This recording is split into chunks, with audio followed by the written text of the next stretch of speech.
This isn't mashed potatoes, you idiot!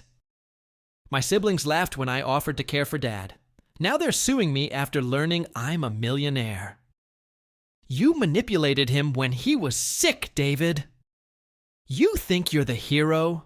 Please. You were always the family parasite. Don't pretend this is about love.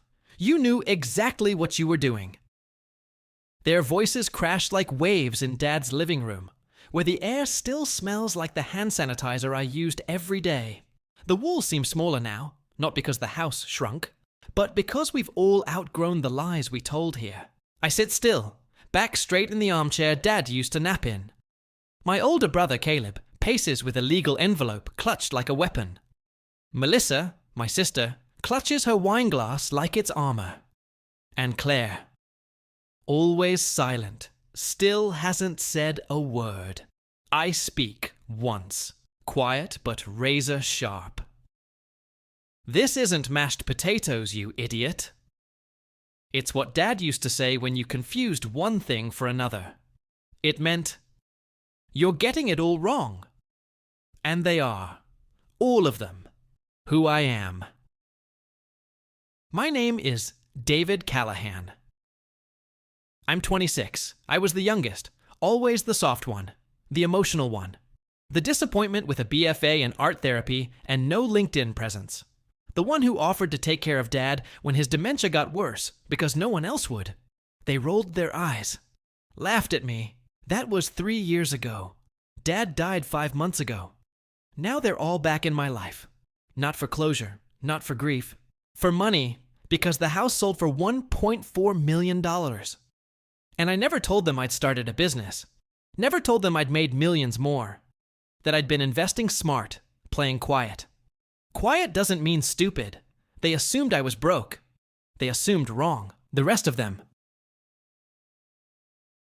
Caleb, 38.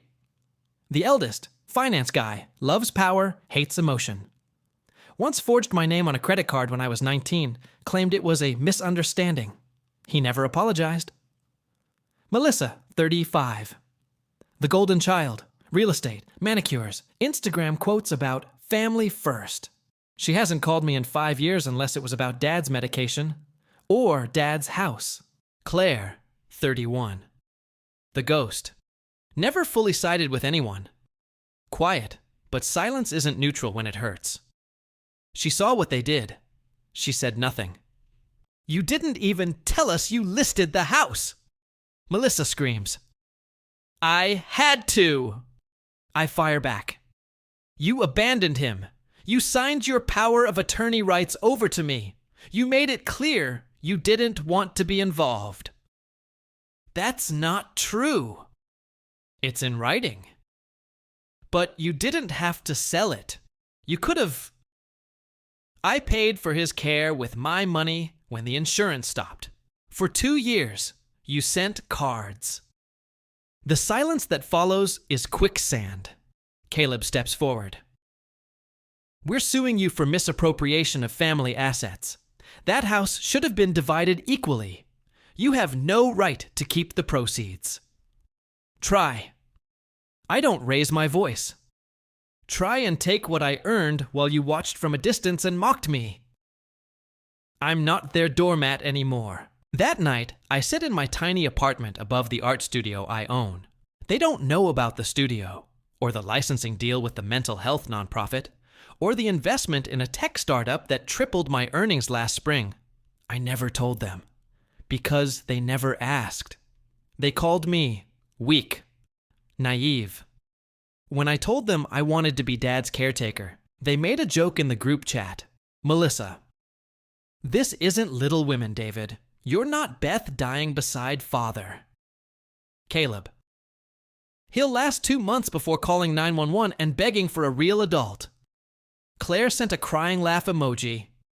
But I didn't call. I stayed. I changed diapers. I cleaned wounds. I fed him when he couldn't feed himself. When he called me Arthur, I didn't correct him. I just held his hand. Arthur was the name of his childhood dog. When he screamed at shadows in the hallway, I sat beside him. When he finally forgot who I was, I still whispered, "I'm your son. I love you." I loved him long after he stopped loving back. That's what love is when it's real. 6 months before he died, he had one lucid evening, one perfect, heartbreaking night. He held my hand, looked into my eyes. "You're not the mistake they said you were." I froze. He'd never acknowledged the distance between me and the others before. "I see it now. They used you to feel better about themselves." I cried. I couldn't stop. He handed me a notebook. Inside was a letter. He had changed his will. He left everything to me.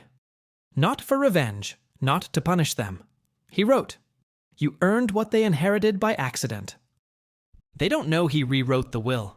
They think I manipulated him, convinced him in his vulnerable state. That's what the lawsuit is about. But here's what they don't know. Dad recorded a video that night of his full will signing. In the video, he says, "I've made mistakes, but this isn't one of them. David saved my life more than once. I won't forget that." He mailed copies of the video to his lawyer, the nursing home director, and, secretly, to Claire. I only discovered it last week. I call Claire. "You knew." Silence. "You knew this whole time, and you let them file a lawsuit?" She's crying. "I didn't know what to do. I was scared. I didn't think he meant to actually leave it all to you. You watched them tear me apart, and said nothing." "I'm sorry, David." "It doesn't help. Not really. I gather them for one final meeting. I play the video. Dad's face flickers on screen. Thin, fragile, but sure. When it ends, Melissa is the first to speak. No, that..." He was confused. "That's not valid." The lawyer next to me clears his throat. "It is. Fully valid, properly witnessed, and notarized. It holds up in any court." Caleb looks like he's about to throw up. Melissa collapses into the couch, sobbing into her hands. Claire doesn't say anything, just stares at the floor. I finally speak. "You thought I was weak. You thought I was nothing without you. But I stood by him. I carried him, literally, when he couldn't walk. I gave everything, and you gave nothing but judgment. They can't even look at me."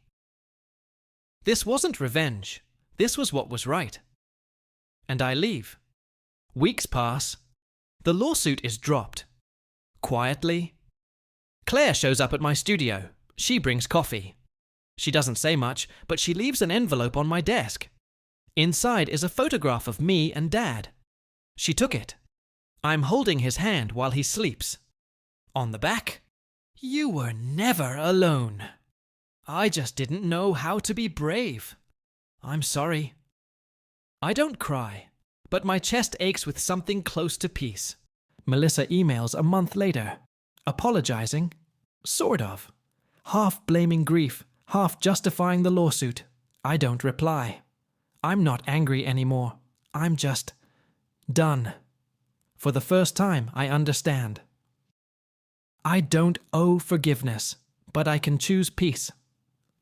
I move out of the apartment, buy a house. Not big, just enough. A backyard, sunlight, space for a studio. I hang Dad's favorite painting above the fireplace. I plant marigolds because he once said they reminded him of his mom. I start a foundation in his name. For caregivers. For overlooked kids who stayed. I visit Claire once. She's trying. I see it. She holds my gaze longer now. One day, maybe we'll be okay. I sit on the porch one night, alone, as the sun sinks behind the hills. I whisper, "You were right, Dad. They were wrong about me." And for once, I believe it. If you've ever been the black sheep, the overlooked, the underestimated, this story is for you. What would you have done if your siblings turned on you after all your sacrifices? Drop your story in the comments. Let it out. You're not alone. Like if you've ever taken care of someone who couldn't care for themselves. Subscribe for more stories that hit deep, raw, and real. Because some revenge doesn't come on a flash drive. It comes through dignity, and healing, and walking away whole. Quiet doesn't mean weak, and being kind doesn't mean being a fool. Let them remember that.